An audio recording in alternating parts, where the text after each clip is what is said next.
We're hopping right into it today. Let's get something straight. Planet Fitness is not a beginner gym. I think you'd be more comfortable over at that place. Weenie Hut Juniors! I get it. People are like, oh, well, you can't do this, you can't do this. You know what? I don't care how big you are. I'm gonna show you that every single one of you can get a workout in at Planet Fitness, and a really good one. So we are going to go through my top 5 chest exercises that you could do at Planet Fitness or any other gym, because in the end, you're not always going to have access to specialized equipment. You'll be like, oh, this is barbell or dumbbell, but Planet Fitness doesn't have it. Yeah, guess what? These exercises are better than that. And yes, I am making that statement directly. They are better than barbell and dumbbell exercises, or I should say, because one of them might be a little bit iffy.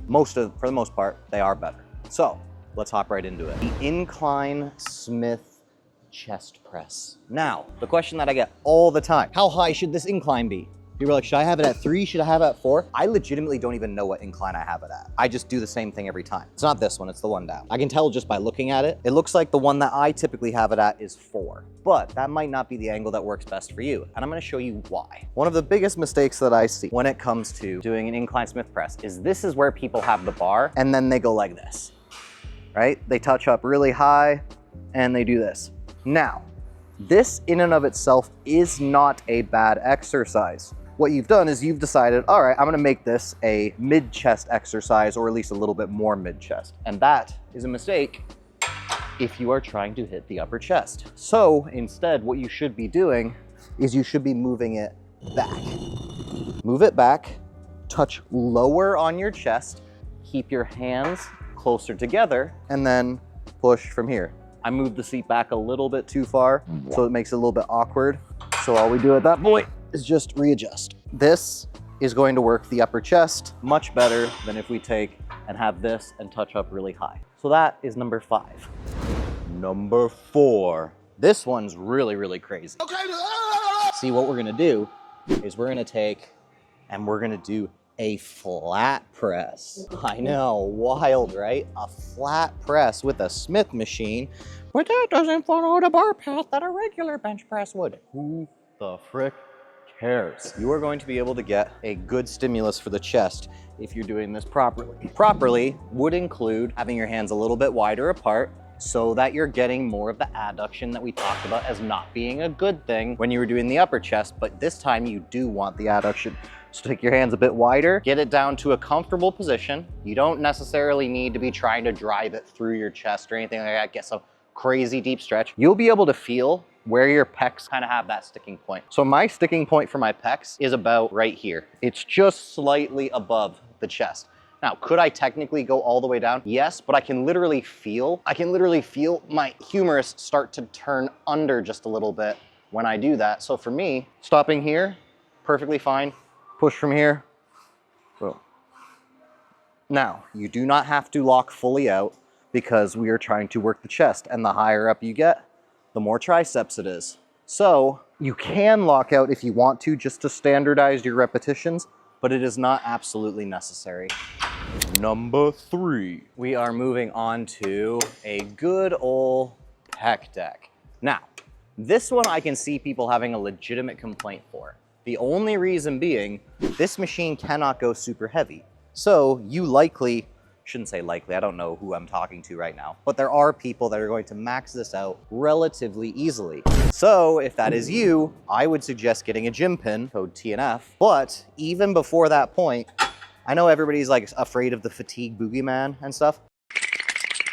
If you really need to, just take it to higher reps.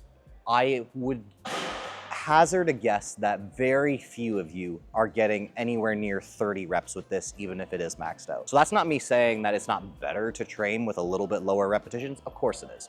But if you have to make do with it, it's not going to be the be all end all, absolutely destroy your ability to make gains. You just have to understand that it comes with a little bit higher fatigue if you're getting up to 12, 13, 14, 15, I mean, even upwards of like 20 something reps. And similar to the other machine, you don't need to do this super like inflated artificial stretch. Like here I can feel, okay, this is kind of where I get to comfortably still get good overall length on the chest.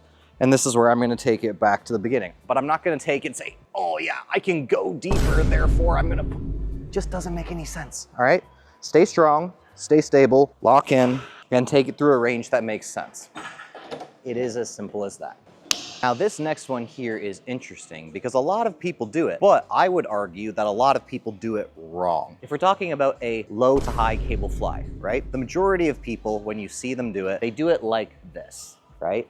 This is how they do that motion. What is the issue with that? The issue with that is it's really not that much up and it's a lot across. I'm not saying that that won't work the upper chest, of course it will, but you do want to have more of this motion and less of this motion. So if you have to choose between the two, it's better to keep your arms a little bit tighter to the sides. Doesn't have to be fully because obviously the upper chest does play some role in adduction, but it is a very strong shoulder flexor through this motion. If you can take and have your motion coming like this, that's going to be much better for the upper chest. Shouldn't say much better, always gotta be careful with that. It is going to be slightly better than if you're taking and going just with a slight incline and mostly across. When you do this exercise, what I see people do is this. They get over here, they set it up like this, and then they're doing it from here. Like that's basically just a fly at that point, just a regular old fly. So instead of doing that, what you wanna do is you wanna say, I am going to make the incline on this very high. Now, obviously I would use cuffs for this if I'm doing it actually, but I'm just showing you guys an example. And if you don't have cuffs, you can always use the handles too. But this is going to be much better than something that has you going more across like this. So this is what you want to avoid. You want to avoid this. That's going to be mostly mid-pec. What you want to do instead is you want to move it up like this. Now, I would like this to be even a little bit higher, but I don't even know if this does go higher. So that's how I would like it to be, just to allow me to get more of that range. Some people prefer to do it a little bit more scooping like. Some people prefer to internally rotate a little bit as they do it. Honestly, you can pick. I know, I think Paul tends to do it a little bit more turned in.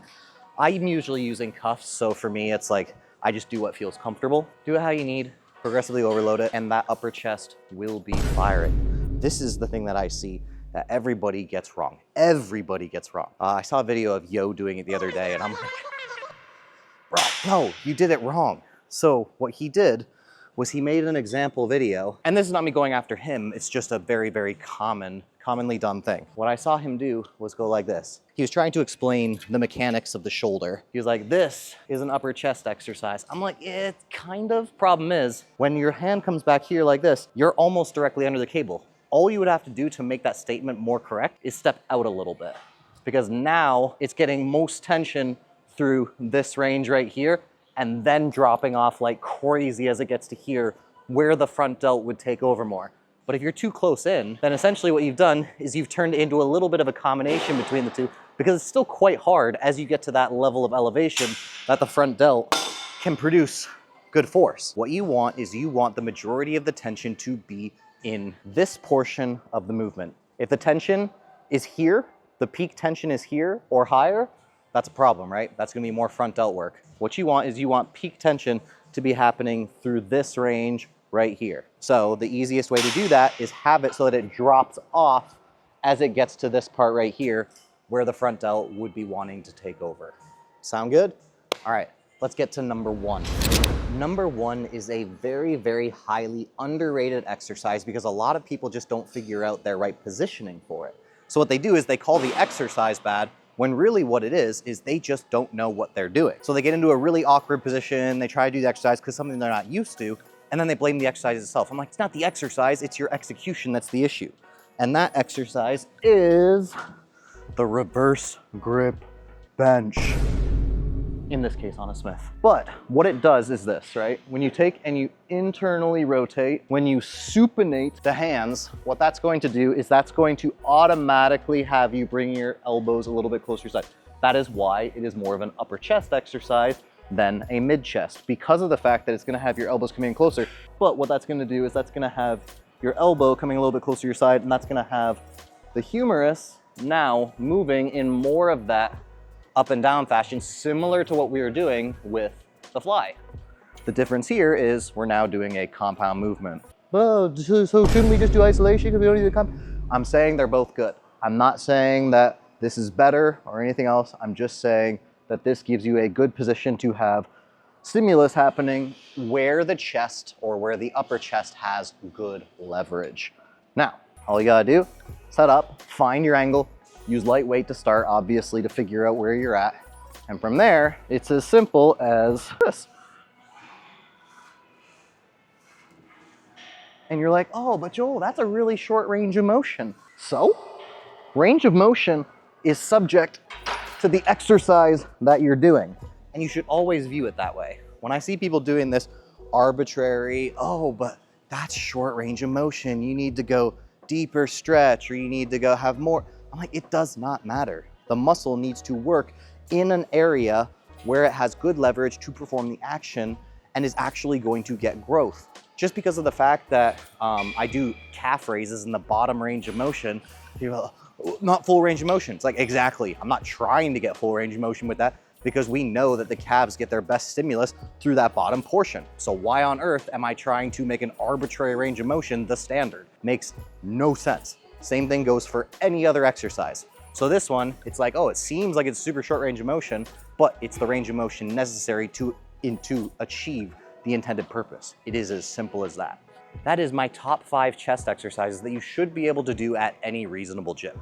And if they don't have this type of cable system, because I know I showed you guys on this cable system, oh yeah, and the pec deck. I showed you on this cable system where they're a little bit closer together, makes for a really nice motion. If they don't have that, you can always do a single arm variant as well. Sure, you have to stabilize a little bit more, but assuming you get the bench in the right place, assuming you aren't a weakling, you should be able to stabilize it well enough to get a good upper pec stimulus as a unilateral variant. I hope this was informative. I hope it was helpful. Probably we'll see a lot more people doing reverse grip bench now because they've never tried it before, and their favorite science-based creator, well, sorry, not favorite, maybe like top 20 science-based creator told them that it was actually a good exercise. If you don't connect well with it, don't force yourself to do it just because it's in this video, right? That should be the way it is for almost every exercise. I think a lot of times what happens is people see, oh, so-and-so said X exercise is good. I watch them do it, I'm like, you can tell you're not performing that well, and you try and tweak it, you try and adjust it, and it's like, this exercise just isn't working well for you. Like, you're not performing it in a manner that's gonna be best. So maybe just get rid of it, choose another exercise. There's always something else you can do that accomplishes the same or very close to the same purpose. There's always a way to do it, always. So don't force yourself into an exercise that absolutely sucks for you because I made a video or anybody made a video. You can always find a way to work around it. But as always, love you guys, appreciate you guys, tune enough out.